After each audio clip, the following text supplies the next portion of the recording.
we got the most powerful psychers in Warhammer 40k explained in 14 minutes. Shout out to the professor, man. Other than that, man, I'm streaming live on Twitch right now. Make sure you guys come through. I would love to see you guys over there, man. I think we're playing Fortnite right now, so make sure you guys come through. Make sure you guys follow the Twitch channel as well, so you guys get a little shout out. Other than that, man, let's get right into the video. And also, like, hold on. I don't see King Indy. I feel like I should be in one of these. My bad, y'all. I ain't mean it. My bad. The Emperor of Mankind. My bad. He is the most powerful human psyker to have ever lived, a figure whose psychic abilities elevate him to a near-divine status. Born of the collective reincarnation of ancient shamans, his psychic strength encompassed precognition, telepathy, biomancy, and mastery over the world. Hey, I know why he's sitting right here in this throne, bro. I know his draws stink. Bro, I know, bro. Woo! I know whoever taking care of him, bro, they're barely surviving, yo. They gotta wear like 5 masks on top of each. They gotta layer the mask. Cause, bro, I know his draws stink. I know his entire lower body should just be a separate body. Cause I'm gonna be honest with you, if I'm taking care of the Emperor, bro, and I gotta like wash his body while he's sitting on this throne, I don't know if y'all know or not. If you're new to Warhammer, y'all, he been cooking on this throne for 10,000 plus years. He's been sitting, bro. Oh my god, I know his gaming chair smells crazy.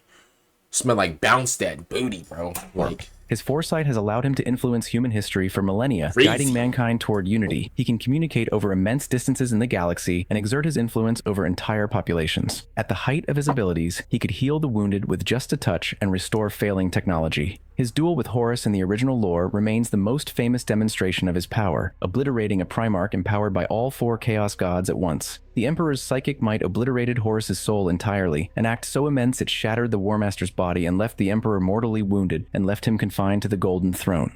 His continued presence on the Golden Throne sustains the Astronomicon, a psychic lighthouse that guides the Imperium's star. If he move, it's over with. If he move, it's done. He gotta sit on that throne. He can't move. If he get up from that throne, it's GG's, everybody dying. That whole thing falling apart.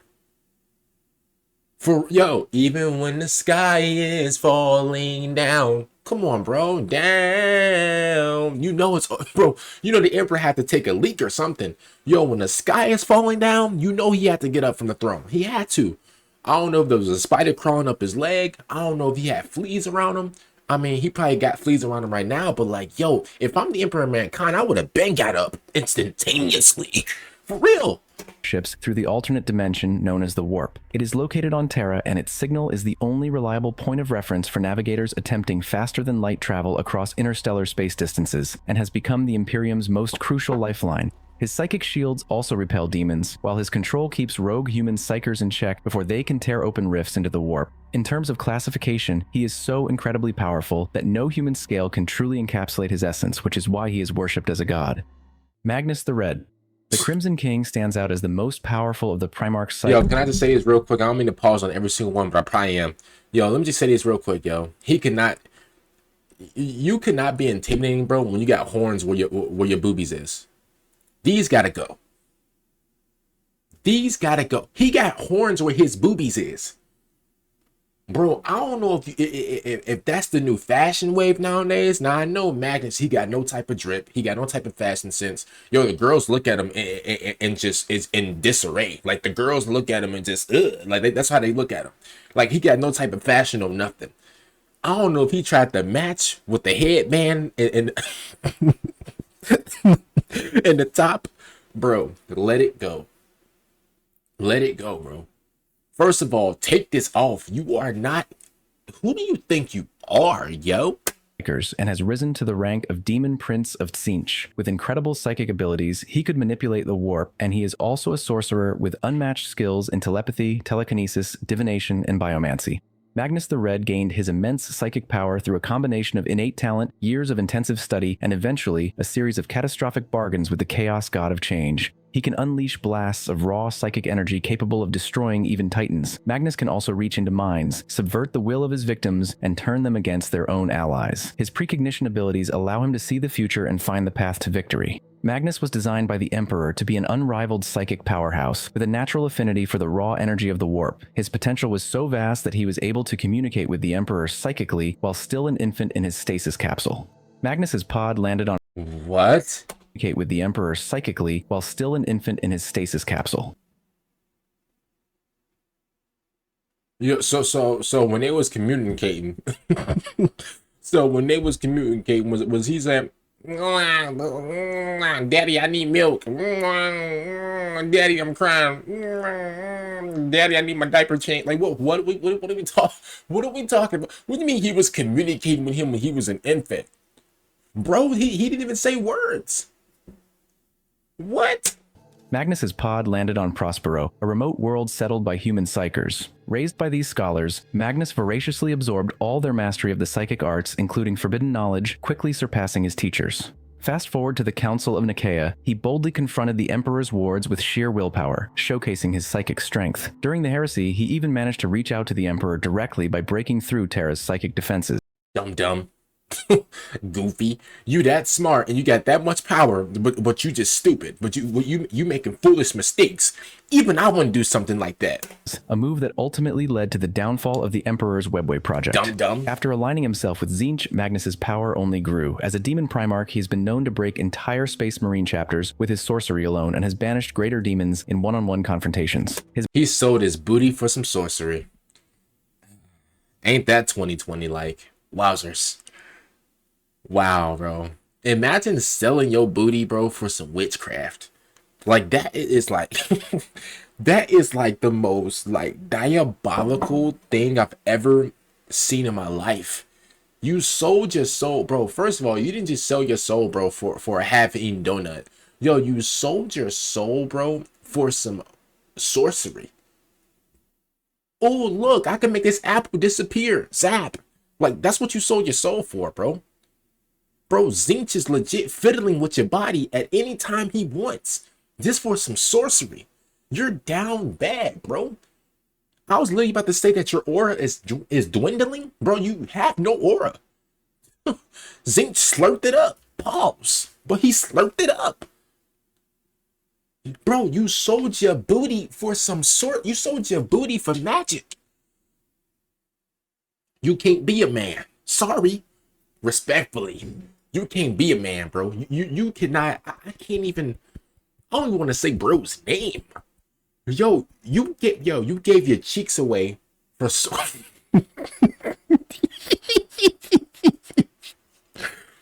You gave your bottom away for sorcery.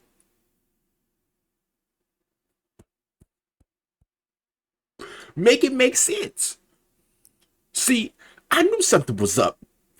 I knew. See, when these wheels start turning, it thinks of just amazing ways to just dissect everything.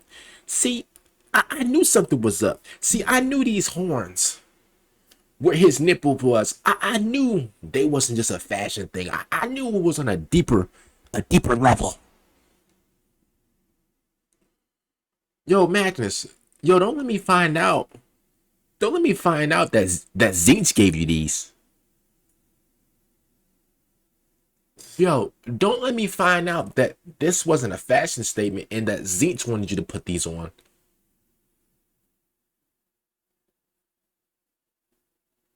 Let me find out.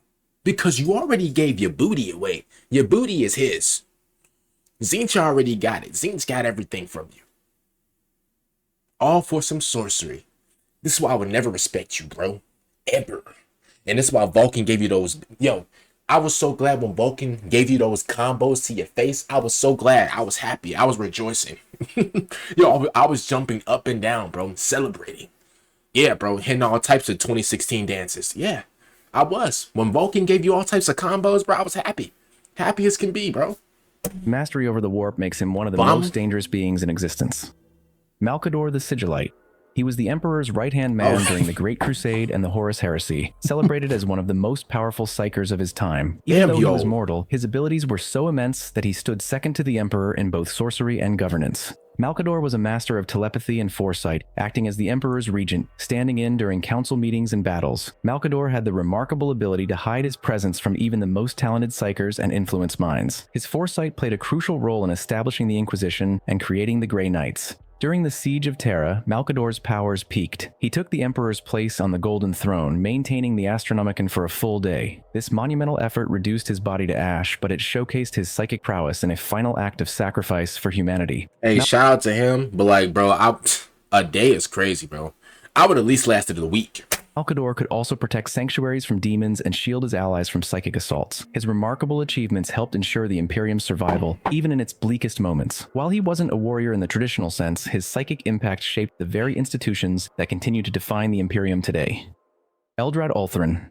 By far, he is the most talented Farseer of Craftworld Ulthwé and arguably the most powerful Psyker among the Eldar since the Fall. His extraordinary abilities blended remarkable foresight with a deep mastery of Eldar witchcraft, enabling him to influence the destinies of entire sectors. Eldrad's precognition is nothing short of legendary. He foresaw the Horus Heresy and made efforts to alert the Emperor. Throughout his life, he skillfully maneuvered both Imperial and Eldar events to prevent calamities, often choosing to sacrifice immediate victories for the sake of long-term survival. On the battlefield, Eldrad is a master in both destructive and manipulative powers, from mind control to psychic storms and protective wards. He wields runes of warding to increase his defenses against demonic forces. Now, I'm gonna keep it real. I think we actually heard about this guy before. I mean, I only like cool people. Like Vulcan, he's like number one, obviously. Like we only like rock with him. I only know everything about Vulcan. We don't know too much about this eldrad dude. One thing I will say is he is dripped out. His fashion is nice, something that I would definitely wear. I mean, minus the mask. Like if I wear this mask, bro, I'm scaring everybody, bro. The kids are screaming, the women are, ah, what is he wearing? Like, bro, the girls that, you know, they'll call the cops on me. I'm not wearing that mask, but I would wear everything else though. Like this suit right here, this vet, like these little rubies and emeralds and stuff like that, I would definitely wear that. Yeah, these diamonds, yeah, I wear it. Eldrad could channel psychic energy through witch blades, enhancing his combat prowess while harnessing the strength of seer councils. In his later years, he partially awakened the Eldari god of the dead, Ennead, during the Battle of Port Demesnus, a pivotal moment that led directly to the Night of Revelations in Kamara and the birth of the Inari faction. Eldrad then became a staunch supporter of Ivrain, the high priestess of Ennead, believing that the god of the dead offered the only viable path to salvation for the Eldari race. Eldrad also tried to change the future to protect his people. He started a big war to save thousands of Asuryani lives, warned the city of Iyanden about a deadly alien threat, and kicked off major battles like the Senapan Scouring and Mortis Annihilation. Some people didn't like how he did things, but thanks to ability to see the future, he saved countless lives. Ahriman, the chief librarian of the Thousand Suns, is known for his mastery of sorcery and the creation of the rubric that bound his legion. His psychic powers span destructive blasts, transmutation, telepathy, and necromancy, all refined by centuries of warp study. His greatest feat is the Rubric of Ahriman, a powerful spell to stop the Thousand Suns from mutating into monsters. It worked, but with a terrible twist. Most of the Legion had their bodies turned to ash, leaving only their souls trapped inside armor as silent, mindless Rubric Marines. Only the strongest sorcerers survived intact, gaining even greater powers. This single act reshaped the Thousand Suns and demonstrated sorcery on a galactic scale. As a super powerful sorcerer, Ahriman can summon firestorms, rip holes in reality, and call demons to fight for him. His magic can control minds or break his enemy's will, and he's protected by spells that block attacks. He uses the Black Staff to boost his powers even more. Ahriman's quest for knowledge drives him to seek the Black Library and ultimate mastery of the Warp. Because of this, he usually wins his duels with Imperial Psykers, Eldar Farseers, and demonic rivals. Mephiston, the Lord of Death and Chief Librarian of the Blood Angels, is the most powerful Psyker among the Adeptus Astartes. His psychic rebirth during the Second War for Armageddon elevated him far beyond normal librarians. Trapped under rubble and racked by the Black Rage, Mephiston conquered the flaw by sheer will. Emerging as something more than a space marine, he now wields abilities such as the Wings of Sanguinius, allowing him to fly, and the Vortex of Doom, annihilating squads or war machines in blasts of warp energy. His psychic might enhances his physical form, granting him speed and strength that rival demons, and he can channel telekinetic force through his sword to empower it. Mephiston's resilience against demonic corruption and psychic assault has allowed him to stand against chaos sorcerers and Tyranid Hive tyrants. Okay, I'm about to say, okay, listen. He's actually, I'm gonna keep it real. We're gonna show him some respect. He looks comp. We're not gonna talk crazy about him. I feel like he'll give me a run for my money. Let's give him a little respect. And I'm gonna be honest with you, he looks a little comp. He looks nice. No, not in that way. Pause. GG's. They already got me. I already know Swiss is cooking up a King in the out of context. What 4 or 5? I know he's cooking it up right now. I know I'm done. But listen, other than that, I'm gonna keep it real. This Mephiston dude, it's like my first time hearing about him. I mean, he's kind of, you know, he's kind of comp. So if y'all got any videos about this dude right here, we could definitely react to it. Though some among the Blood Angels whisper that his powers edge toward dangerous territory, Mephiston remains loyal and the best of the best in psychic potential among Space Marines. Aetaos kheres. Dubbed as the Slayer of Souls, he is a What? among Space Marines. Aetaos kheres. Okay, bro just spoke cursive right there. Dubbed Okay. as the Slayer of Souls, he is a massive bird-like Lord of Change and one of the greater demons of... He was in Space Marine 2. Yo, this bum, this freaky frog, this freaky dragon was in Space Marine 2. I remember him. See, yeah, I remember him. Okay. Tzeentch, the Master Manipulator. His psychic might is immense, so much so that even his most devoted followers hesitate to utter his name aloud. He's able to break spells and unleash deadly warp storms that can destroy whole armies. All right, hold up. All right, hold on. Now, I was planning to roast this dude. Sorry. I was planning to roast it. But I can't lie to you. Man, he dripped out, boy. He got the gold bracelets. He got the gold little helmet on, gold little waistband, gold chain. Oh, listen. Okay. You know what? I ain't gonna. You know.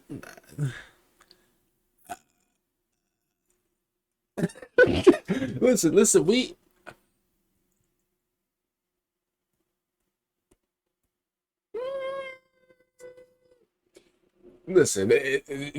Just because he got gold on does not mean that we're not gonna talk about him. Because I'ma still talk about him. As a matter of fact, I'ma still roast him.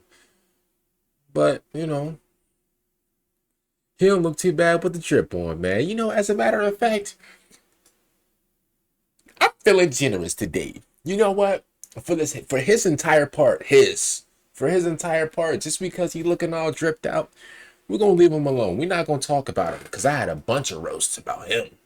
Yeah, I was about to obliterate him, but if I'm just keeping it real, let's leave him alone. Let's not even we're just gonna let it go like Frozen. Let's just let it go.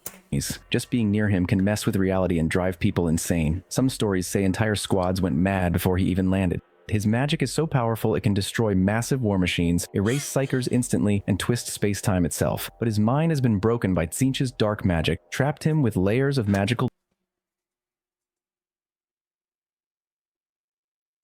For y'all thinking that, oh, I like Tzeentch. No, you don't. No, you don't. You just want knowledge and stuff like that. See, that's the thing about y'all. See, y'all want all these things, but you don't know the cost that it takes to get these things. You want all the knowledge, and you want, you know, all the power and the magic and the sorcery. You want all those things, don't you? Oh, you do? Oh, that's great. Yeah, bro. Now you got to sell your booty. Sell my what? Yeah, your booty. You got to sell that. Yeah, give it here. That's what Tzeentch is saying. He's saying that over there. You want the knowledge, you want the power, the sorcery, the whatever. Yeah, go sit, bring it here. Bring what here, sir? Your booty. You know what I'm talking about. Bring it here now, right here. That's what Tzeentch is saying. I'm not saying that.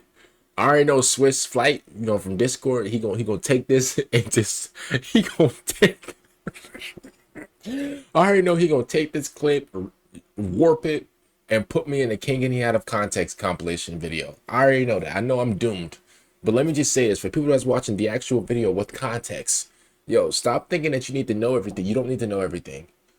Okay? Because if you wanted to know everything, bro, you better try to learn it organically. Don't sell yourself. Don't sell your soul. Don't sell your booty to another man called Tzeentch. Don't do it, bro. Or your neck gonna look like these. Or your legs gonna look like he got the Kevin Durant legs. His knee, bro, yo, his skin is almost ripping off his knees. Unless you want to look ugly like this, he's an ugly dude with good drip on. He got drip on. I know I said I wasn't gonna roast him, but too late. Yo, he got drip on, bro. For real, like he's wearing it, but like, yo, look at his body. Look how deformed he is. For real, yo, it looks like he's taking a nap at all times. For real. Y'all know, like, whenever, like, you're in a classroom and somebody's taking a nap and they neck is like these the entire time until the teacher wakes him up. Bro, he looks like he's just taking, it looks like he, bro, I'm gonna be honest with you, bro, like, no funny-ish. It looks like it looks like he's trying to be rude. Yeah, bro, you know those weirdos that be out in public trying to look under girls' skirts? He looks like a weirdo, bro. Every time he walk, he like these. Like, bro, he's a weirdo. If I was him with that type of neck deformity, bro, no lie, I gotta go first. Bro, if there's a woman in front of me and I'm walking on the sidewalk, bro, I'm switching sides. And if I switch sides, there's a girl over there, bro, I'm walking in the grass. Because, bro, if I walk behind a woman and my neck is built like these, bro, she's calling the cops on me. She's calling the cops on me, bro. I'm serving. The judge gave me 25 to life. Like, seriously, bro, like, it's over for me. So, like, he got to make something work. Like, he's an ugly dude with good drip on. For real. Tragic. Bindings and turned him into a furious, unstable being who hates everyone, including the ones who summoned him. Kairos Fateweaver. The two-headed oracle of Tzeentch stands out as a unique lord of change, gifted with the ability to see every possible future. His psychic... Thank you, I appreciate it. Thank you for saying bless me. Oh, thanks, bro. I really appreciate it, yo. Thanks. Prowess makes him the ultimate seer of chaos, but it also comes with a heavy curse. He struggles with indecision. With one head, Kairos reveals the truth of what's to come, while the other weaves web of lies. This duality reflects the heavy weight of his psychic gifts, as he glimpses countless timelines, yet finds it hard to choose just one. His foresight empowers him to sway the outcome of battles and carry out Tzeentch's intricate plans. During the Horus Heresy, Kairos presented Lorgar Aurelian, Primarch of the Word-Bearers, with a pivotal choice that altered the course of galactic history. This moment cemented his role as a manipulator of destiny. Kairos also played key roles in major campaigns such as the Terran Crusade and the invasion of the Stygius sector. His influence extended across millennia, shaping the fate of entire star systems. Rotigus. The Great Unclean One, Rotigus Rainmaker, is a massive demon of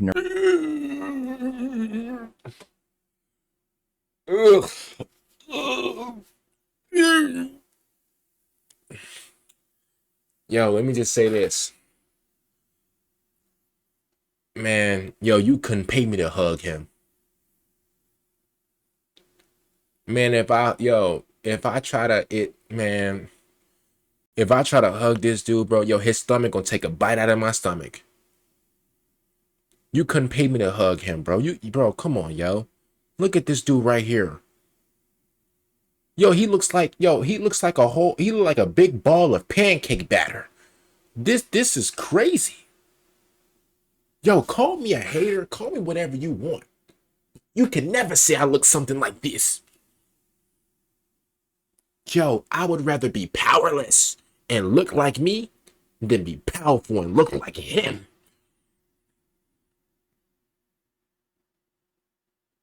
Yo. Nurgle, the god of disease. He spreads sickness and rot using powerful magic storms called Nurgle's Deluge. These storms infect everything, turning battlefields into swamps of filth. His staff, the Gnarl Rod, helps him cast deadly plagues, and just being near him makes soldiers feel hopeless and afraid. When people pray for help, Rotigus sometimes answers, but instead of saving them, he floods their homes with dirty, disease-filled water.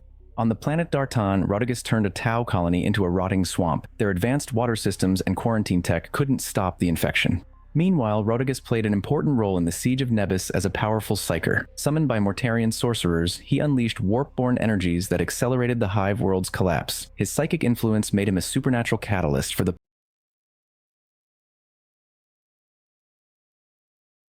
Come on, man.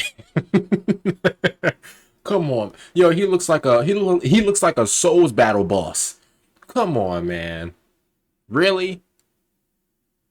Yo, you couldn't even climb this tree. Come on. Yo, what? Yo, he looks like, bro, no lie, bro. Say what you want. He looks like a ball of gum that went through a junkyard. Respectfully. And then where did you find this sword at? Scary? Like, bro. Nah, bro. This is sickening. This is sickening, yo. Oh my goodness. He got all types of tree trunks and you know what's so crazy about him? Here's how you know he's so evil. Look at him. I'm pretty sure, bro, obviously we've all seen trees before. He has every single bad part of a tree. Think about it. You see how like some of these like how like some of these twigs and some of these like, you know, tree arms have like spikes on the end of them? I'm pretty sure we've seen trees like that has like really like, you know, that like we've seen trees that have like some spikes on it, not spikes, but they like some of the legs had like some spikes and had like some type of sharp stuff. Like we've seen that before, right? Bro, he has literally every single bad part of a tree. You don't see a tree trunk. You don't see, bro. There isn't a leaf on that tree. Bro has all types of thorns and trees on his back and everything. He's down bad. Planet's downfall. In battle, magic attacks don't hurt him much as he turns them into more disease. Even if someone defeats him, he comes back later, even nastier than before. Erandel Voidsinger, an ancient Eldari farseer from Craftworld Kalor. Randall?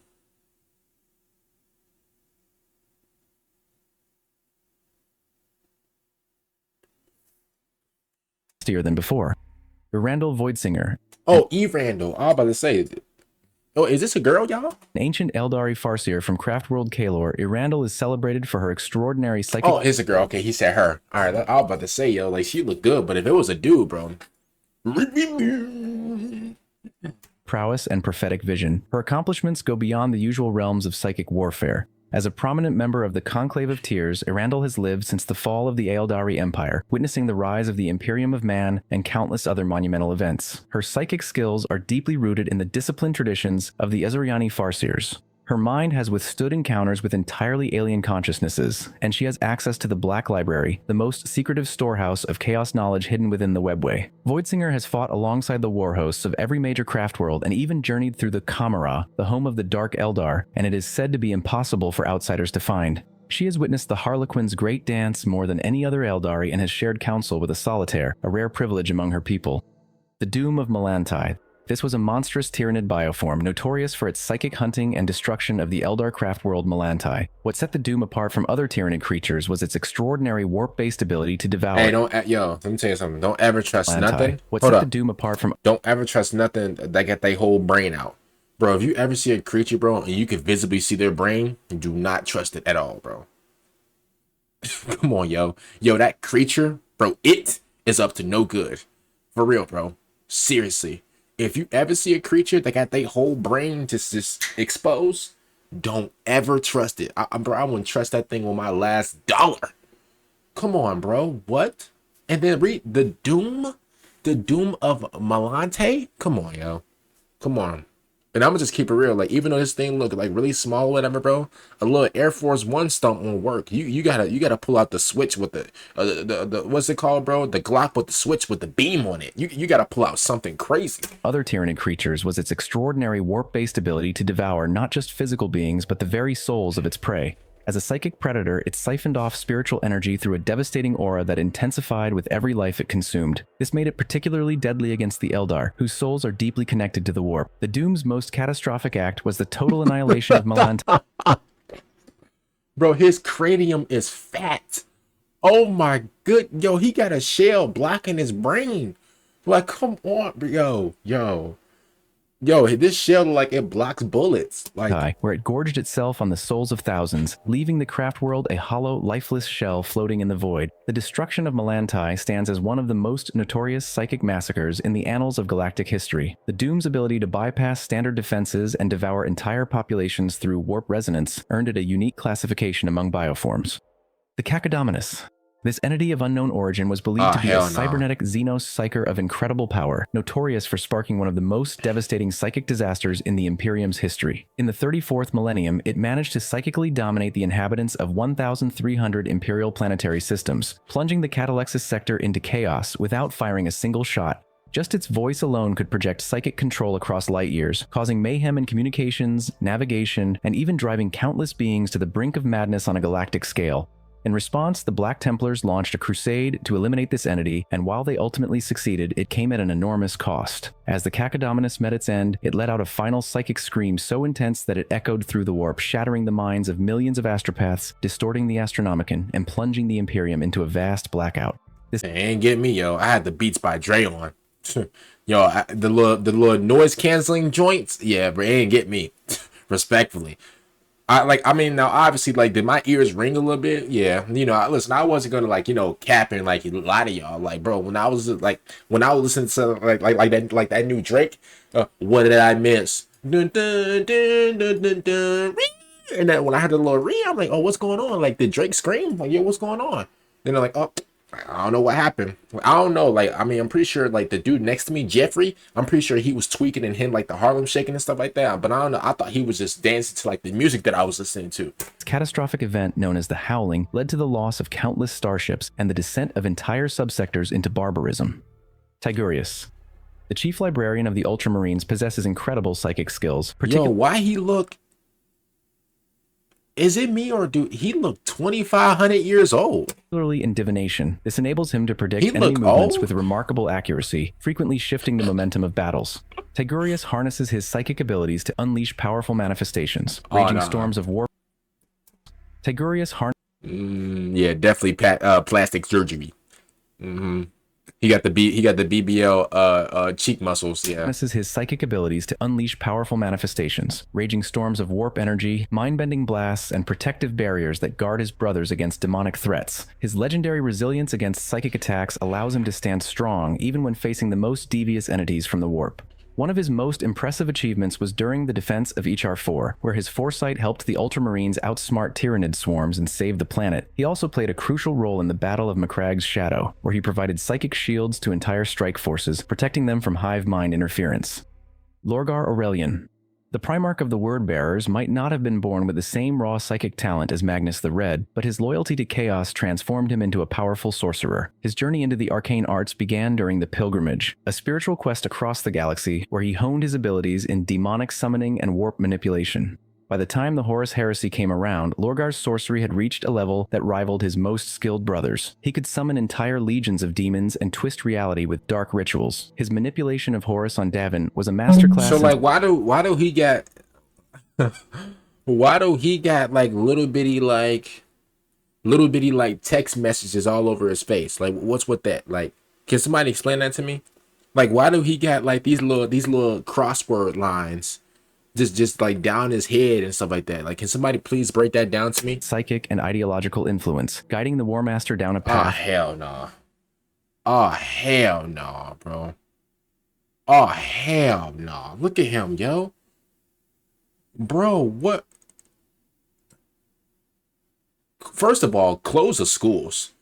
Bro, I'm gonna keep it real, bro, respectfully. If I'm in high school, right? And bro walks into my room, bro, I'm calling the principal right there. Yep, I'm a snitch.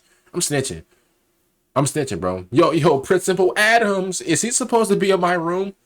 Principal Adams, he looks 34. You know, check his ID. Yo, check something. Bro was not born in 2005. Bro was born in the 70s. For real. Like, he looks like I'm not even like, you know.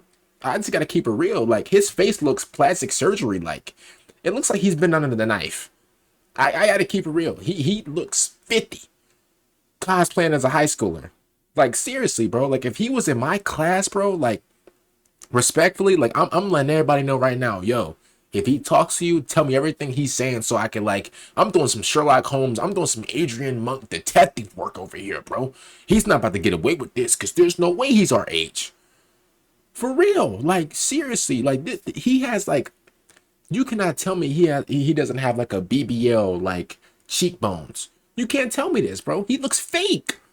That's number one. Number two, I mean, his nose looks real. Like, it looked like he been I don't know if he did like a little UFC in his timeline, but like, bro, his nose, he definitely like he been hitting the nose a few times, bro. His nose is bulky. His nose, I don't know if his nostrils are like really open, or I don't know if John Jones, you know, did something to him, but like, yo, his nose, that's a real nose right there. I've seen people with big noses, bro. Yeah, that's a real nose. Come on, bro. But his jawline, his cheekbones, like that gotta be fake, bro. Low key gotta be 50 years old trying to relive high school glory, cause there's no way, bro. Seriously. Because I got to keep it real for what it is. If I ever see this dude in my classroom, bro, I'm calling the school police. As a matter of fact, bro, I'm calling the FBI. They got to go. That would plunge the Imperium into civil war. He founded the Covenant, a group of word-bearers, sorcerers dedicated to spreading chaos cults across the galaxy, many of which continue to flourish within the Imperium even today. He also penned the Book of Lorgar, a controversial... And also, like, I don't want to be mean, but it looks like in like middle school or high school, and like his actual high school time when he was younger, it looks like, you know, like students were being mean to him. They just started drawing on his face. Y'all know how like some people, like whenever they get bullied, people start like drawing like, penises and stuff like that on people's foreheads and faces and stuff like that. And like he got bullied, bro. Like all these marks and words, bro. He probably kept that for like motivation or like or stuff like that. Cause there's no way like I would go to the barbershop and be like, yo, man, give me the crossword. Give me the who? Give me the crossword. Like, give me the lorgar. Like, there's no way. Like, seriously, like he had to get bullied or he had to like sign his life away or something like that. Cause there's no way, a man would make that decision to get all types of glitchy letters and numbers on their forehead. There's no way. Seriously. For real, bro. Like every time somebody look at another, they're trying to like decipher like what his forehead is trying to say. Like seriously, like if I was looking at him, I'm like, yo, oh snap, I see a word. And I'll grab a pencil and start like circling words on his forehead. Like there's no way he had to get bullied. I'm sorry. And Lorgar, here's the thing, bro. Like you can tell me the truth. I ain't gonna expose your stuff, but bro, just tell me the truth, yo. Text that acts as both scripture and a psychic link for demonic rituals. After his ascension into a demon prince. Yo, Lorgar. Yo. My bad, bro. Yo, I'm just trying to entertain my audience. Like, I'm ugly. Yo, bro, bully. Yo, I got stuffed into lockers at 7 a.m. in high school. How about that one? I was the lame. Yeah, me. Bro. People would pick me up, turn me upside down, shake me until all the chains came out, bro. I got bullied. I'm sorry. Lorgar, you were the cool one. For real, bro. Honestly, you were cooler than me. I was a lame in high school. You got me. He transformed into a nearly indestructible sorcerer warlord, boasting psychic resilience and warp mastery that surpasses most greater demons. Although he now lives in self-imposed exile within the warp, many chaos factions hold onto the belief that he will eventually make his return during the final days of the Imperium. Close the entire nation, yo. If somebody smile like this, y'all, and you see all 32 teeth, bro, call the FBI, call the National Guard, call everybody, and send that man's location to every single source of law enforcement you can. Bro, if I ever see somebody like this smile, bro, I'm calling Clark Kent. I gotta call Bruce. I'm calling the entire Justice League. For real. Thank you for watching my rundown of the most powerful psykers in the— Hey, man. Shout out to our boy, man, the professor for this. Make sure you guys come over at my Twitch, twitch.tv/King with 2 eyes. I'm streaming over there. I would love to see you guys over there, man. Other than that, bye, everyone.